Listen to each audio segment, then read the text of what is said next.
दर्शन तब होते हैं तो गुरु चरणों में जब चढ़ जाया करते हैं। शब्द तो थोड़े शब्द होते हैं, शब्द मात्र शब्द होते हैं, लेकिन वे शब्द जो गुरु के चरणों की पूजा करने लग जाते हैं वो शब्द सुनहरे बन जाते हैं, उन शब्दों में सुगंध रोशनी पैदा हो जाया करती है। आइए हम हाथ जोड़ते हैं।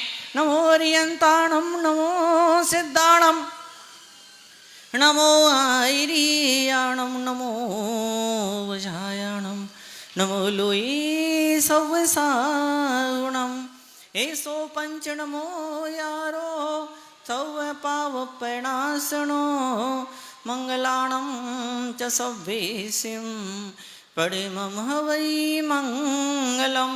हाथों को ऊंचा जोरदार ऊंचा उठा करके बोले परम पूजा गुरुदेव सुनील सागर जी महाराज की परम पूजा।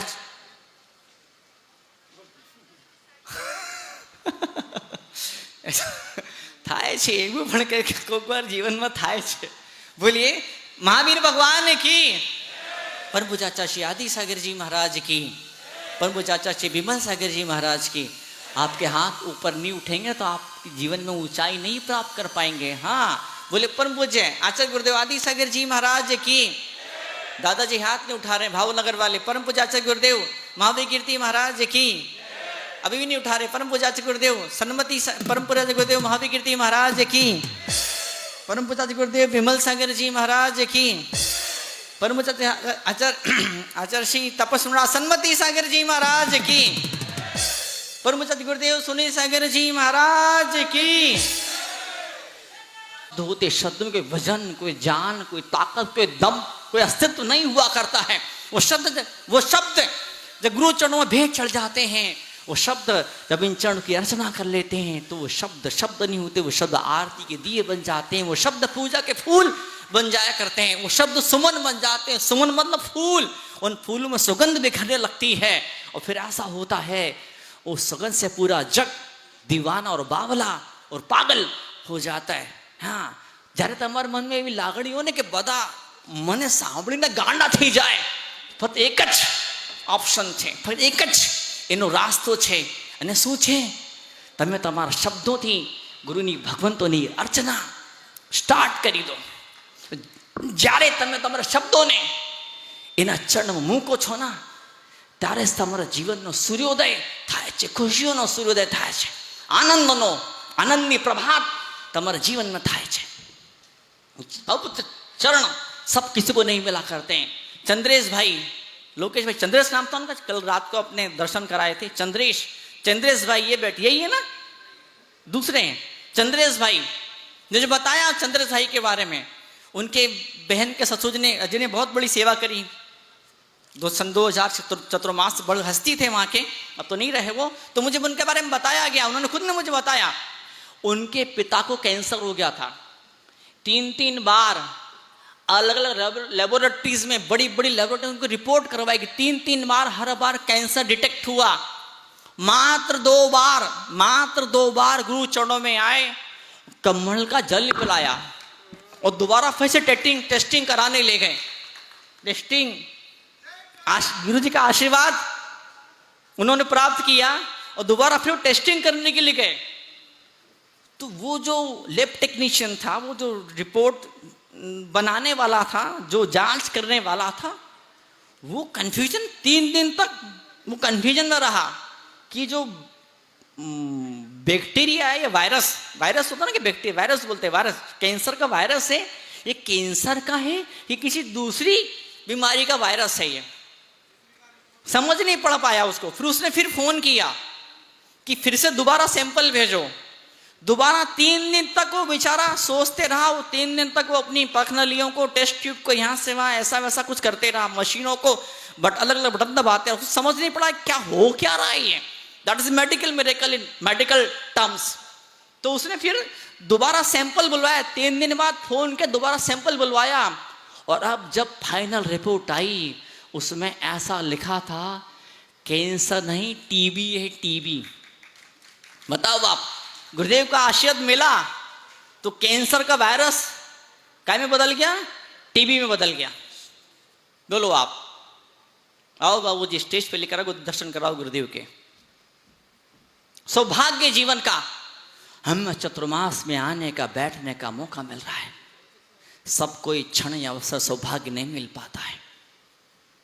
अभी 4-6 दिन पुरानी बात है, पोषण पर्व की बात है। कोई सज्जन आए थे, बहुत दूर से कोई सज्जन आए थे, खिचड़ों में आए थे कि आहार दूंगा, चौका लगाऊंगा।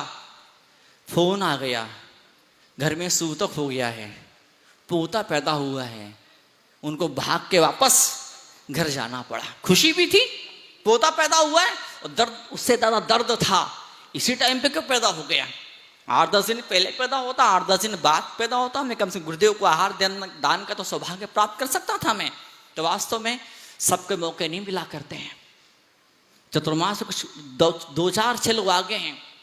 कोई ऋषभ भाई को पसंद नहीं करता इसलिए यहाँ पे नहीं जुड़ पा रहा है, कोई बाबूजी से दूरी बनाता इसलिए जुड़ नहीं पा रहा है, कोई कौशिक भाई एक केवो छे ये जा रहे अहिया छे तो हूँ अहिया आवीस नहीं। तो आप ही जब कसम खा लेते हैं, गांठ बांध लेते, बैर की गांठ जब बांध लेते हैं, तो बैर की गांठ कैंसर की गांठ से खतरनाक हुआ करती है। You can heal your life Louise है विश्व प्रसिद्ध पुस्तक। उस पुस्तक के अंदर उस लिखा, उस महिला ने, उस लेखिका ने, उसको कैंसर हुआ था बचपन में, उस महिला को बहुत बचपन में कैंसर हुआ था उसको, और उसने बिना किसी दवाई बोले कैंसर ठीक किया अपना।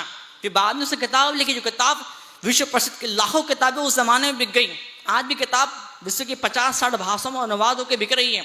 उस किताब में लेखिका बोलती है कि जब मन में बदले की भावना पैदा होती, रिसेंटमेंट, एंकर, जब कथा, क्रोध, जब आपकी बदले की भावना जब बहुत गहराई तक दिल के भीतर पहुंच जाती है, वही क्रोध और बदले की भावना कैंसर में प्रकट होती है।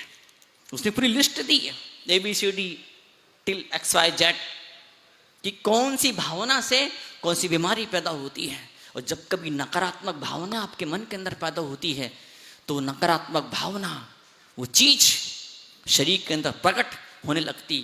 फिर आप लोग फिर एक सामान्य संसारी व्यक्ति, ये वाला डॉक्टर, वो वाला डॉक्टर, इससे ठीक नहीं हुआ, फिर दूसरे शहर का बड़ा डॉक्टर, उससे ठीक नहीं हुआ, फिर दिल्ली बम्बई का बड़ा डॉक्टर, कोई बड़ा हॉस्पिटल, वहाँ भी ठीक नहीं हुआ, फिर लंदन, अमेरिका, चीन, जापान, जहाँ लगता वहाँ जाते, पैसे की चटनी बना देते हैं, फर्क कुछ पड़ता नहीं, बीमारी वैसे के वैसी बनी रहती है।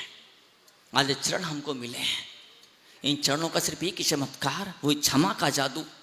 कल परसों मैंने कहा था सुबह के समय कि पाशनाथ और कमठ की कहानी, भगवान पाशनाथ कमठ की कहानी। पाशनाथ भगवान जब इंसान बने, जब मनुष्य बने, तब तक कमठ ने मार डाला कि भी कभी त्रियंश के पर्याय में, कभी जानवर बन के मारा, कभी सांप बन के मारा, कभी अजगर बन के निकल गया, तो कभी इंसान बन के मार डाला। वो तो बस नहीं चलता था कमठ का। कमठ बेचारा बेबस था, लाचार था, मजबूर था, बस नहीं चलता था। कमठ का अगर बस चलता ना, वो नरक से निकल के स्वर्ग में जाता, वो वहां उनकी हत्या करके आता, पर संभव नहीं होगा। नरक से निकलना संभव नहीं होता है, और स्वर्ग के देवताओं की हत्या करना संभव नहीं हो पाता है। तो वो खतरनाक प्रतिशोध, बदले की भावना, और उस भावना कि वैसे कमठ बन गया, और हर जन्म में क्षमा क्षमा क्षमा क्षमा। पाश्चात क्या बन गए? भगवान बन गए। क्षमा वो चीज जो भगवान बना देती है। क्षमा का एक बहुत ग्रेट एग्जाम्पल जो मैंने दिया, एक और बड़ा गजब सुंदर एग्जाम्पल है जैन शास्त्रों के भीतर, शैणिक चरित्र। कभी पढ़िए, कभी सुनिएगा, कभी अपने गुरुदेव ने सुनाया भी था आपको। आगे भी दिवाली पे गुरुदेव आपको पूरा चरित्र भगवान महावीर स्वामी का सुनाने वाले हैं। तो उस चरित्र के अंदर, उस चरित्र में ऐसा था, कैसा था?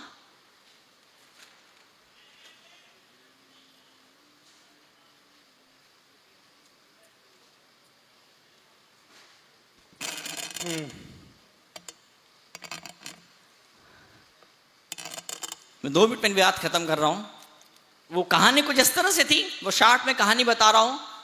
सैनिक ने बदला लेने के लिए, अब क्या बदला, क्यों बदला, गुरुदेव सब सुना चुके, आगे और भी आपको सुनने वाले हैं आप।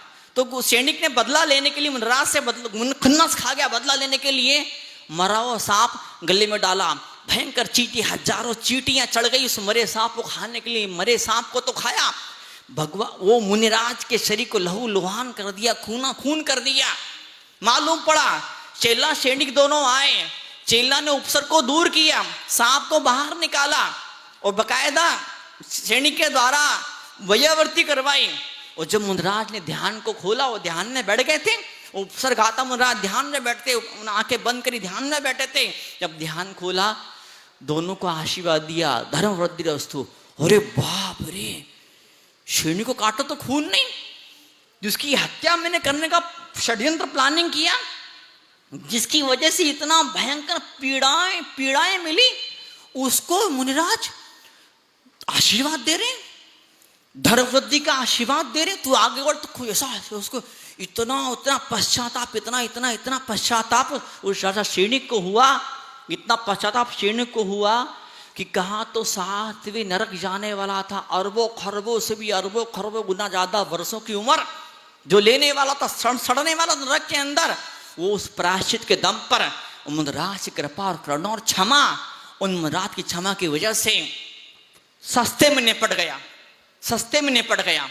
तो यही वो क्षमा होती, वो तीर्थंकर बनने वाले सैनिक। अगर वो मुनिराज क्षमा ना करते सैनिक को, तो वो सैनिक तीर्थंकर नहीं बन सकता था। गुरुदेव के कई सारे प्रसंग हैं, गुरुदेव ने अपने कई सारे उपसर्ग करने वालों को क्षमा किया। आज क्षमा की मूर्त हमारे बीच में बैठे हैं। और कल का दिन तो ऐसे ही था, लेकिन आज तो एक मेन ऑफिशियल डे है क्षमावाणी पर्व का, तस्मिच्छामि दुग्धम कहने का। तो मैं पूरे संघ से, स्पेशली गुरुदेव के चरणों में मुनिराजों के सामने, माता जी के सामने अपनी तरफ से उत्तम क्षमा मांगता हूँ। और इस दौरान खूब सारी बार माइक पर आया हूँ मैं, कई सारी बात तक हर रोज ही माइक पर आया हूँ मैं। तो जो मुख्य लोग हैं, कौशिक भाई, बाबूजी, जो कुछ भी, लोकेश भाई, जितने सारे मुख्य लोग हैं, कुछ ना कुछ कभी कुछ मुंह से निकला भी हो, कुछ ऐसा कहा हो जो कुछ हो गया हो, पब्लिक बैठी, लोग बैठे हैं, कुछ ऐसा हुआ हो कि माइक वाले, कैमरा वाले, ये वाले, वो ढेर सारे लोग यहाँ पर बैठे हैं, कुछ ऐसा हुआ होगा कि कभी जाने अनजाने में कुछ निकला होगा, कुछ ऐसा कुछ हुआ होगा मेरे द्वारा, मैं क्षमा चाहता हूँ। आइए चलें, हम प्रार्थना करते गुरुदेव के चरण, गुरुदेव आज के इस पवित्र अवसर पर फिर से अपने अमृत की वाणी को बरसाइए। हमें मालूम गुरुदेव का तेले का उपवास है, आज चौथा दिन है, आज पारण का दिवस है, ताकत तो नहीं, फिर भी गुरुदेव की करुणा आपके लिए वात्सल्य गुरुदेव को बोलने की एनर्जी दिया करता है। हम जोरदार लगाएं, बोले परमदत्त गुरुदेव सुनी सागर जी महाराज की।